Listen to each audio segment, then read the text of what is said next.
पाकिस्तान की 24 करोड़ अवाम में से सिर्फ एक ही शहीन शाह अफरीदी है। क्या पाकिस्तान की 24 करोड़ अवाम में से सिर्फ एक ही तेज तरार गेंदबाज है? क्या पाकिस्तान की 24 करोड़ अवाम में से एक ही शादाब खान है जिसे बार बार वापस लाना है? क्या पाकिस्तान की 24 करोड़ अवाम में से एक ही बाबर आजम है जिसे हमने कितना और बैक करना है कि वो अपनी परफॉर्मेंस दिखाएगा? जब बात गैरत पे आ जाती है तो वो मैच जीतना पड़ता है, लेकिन बदकिस्मती से पाकिस्तान इंडिया से मैच हारा है और वो भी बुरे तरीके से हारा है।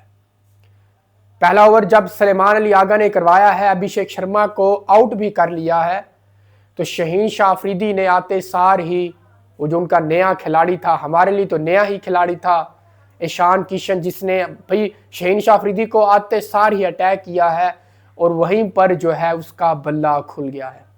शहीन शाह अफरीदी की नाकस तरीन बॉलिंग, नाकस तरीन फलाप तरीन कारकर्दगी जो है वो शहीन शाह अफरीदी की रही। पहला सवाल तो ये है कि फखर जमान को टीम से बाहर क्यों रखा गया? अगर बाबर आजम अच्छी परफॉर्मेंस नहीं दिखा रहे तो बाबर आजम की जगह पर फखर जमान को टीम के अंदर लाया जाता। फखर जमान के आंकड़े भी इंडिया के खिलाफ जबरदस्त आंकड़े हैं, तो फिर फखर जमान को क्यों नहीं शामिल किया गया?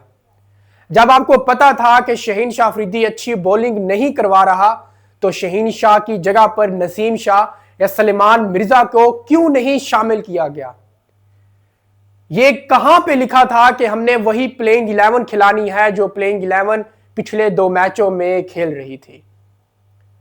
इनके जहन में यह था कि अगर हम प्लेइंग 11 चेंज करेंगे तो कोई बड़ा टीम के अंदर अपसेट हो जाएगा, यानी कि पाकिस्तान कोई बुरी तरह से इंडिया से हार जाएगा, क्योंकि ये लड़के एक रिदम में चल रहे हैं, इंडिया के खिलाफ भी इन्हें वैसे ही चलने देंगे।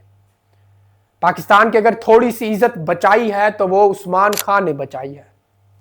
उस्मान खान के ऊपर तनकीद भी बहुत ज्यादा हो रही थी, हम भी उस्मान खान के ऊपर तनकीद कर रहे थे कि उस्मान खान की जगह पर ख्वाजा नाफे को होना चाहिए था, लेकिन उस्मान खान ने हमें गलत साबित किया है और अपनी अच्छी परफॉर्मेंस दिखाई है, पर वो परफॉर्मेंस किसी खाते की नहीं रही। वो परफॉर्मेंस आपके साथ कोई और भी परफॉर्मेंस दिखाता तो वो किसी खाते की परफॉर्मेंस रहती। बाय द वे, पाकिस्तान से हम ये उम्मीद नहीं कर रहे थे कि पाकिस्तान इतना बुरा हारेगा। पाकिस्तान ने हारना तो था इंडिया से, लेकिन हम ये उम्मीद नहीं कर रहे थे कि इतना बुरा इंडिया हमें धोएगा, इतना मारेगा, ये हमने नहीं सोचा था। अब हम आ जाते हैं शादाब खान की गेंदबाजी पर। पहले तो मुझे यह बताएं कि शादाब खान को किस बेस के ऊपर टीम के अंदर शामिल किया गया है?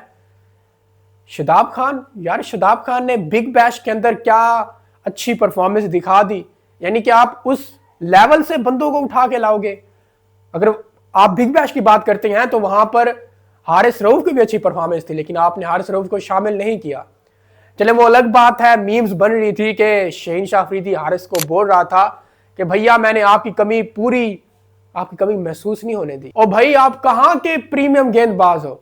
जब से आपने वो ऐड की है कि भाई मैं पाकिस्तान का प्रीमियम गेंदबाज हूं, उसके बाद तो आप फलाप ही हो गए। गुरूर जैसे आपके आंखों में गुरूर आ गया कि भैया मेरे अलावा कोई है ही नहीं पाकिस्तान के अंदर।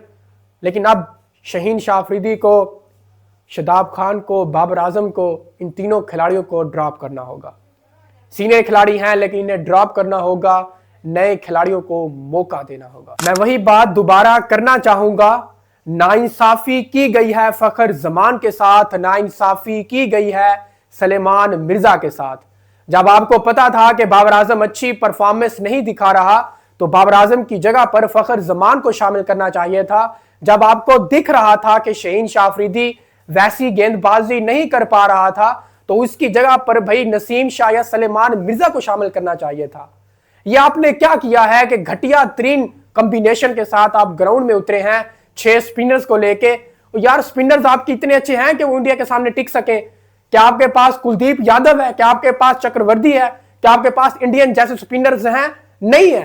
तो भाई नहीं है तो फिर क्यों स्पिनर्स के साथ आप ग्राउंड में उतरे हैं?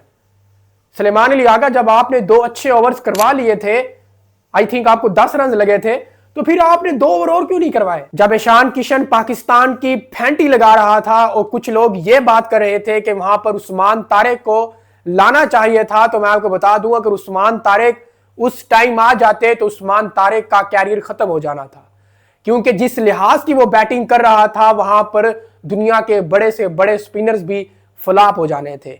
और मैं यहां पे समझता हूं कि सलेमान अली आगा ने ये अच्छा फैसला किया है कि उसे वहां पर नहीं लगाया। अगर उस्मान तारिक को उस टाइम वहां पर लाया जाता तो हो सकता था कि ईशान किशन उस्मान तारिक का कैरियर शुरू होते ही खत्म कर देता।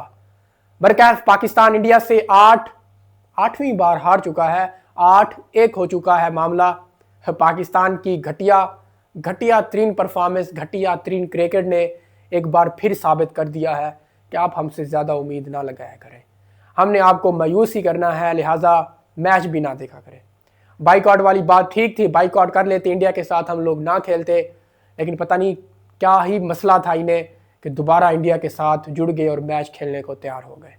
इंडिया ने बहुत बुरी तरह पाकिस्तान को हराया है और ये पैगाम दिया है कि इंडिया जैसी क्रिकेट पाकिस्तानी कभी भी नहीं खेल सकते।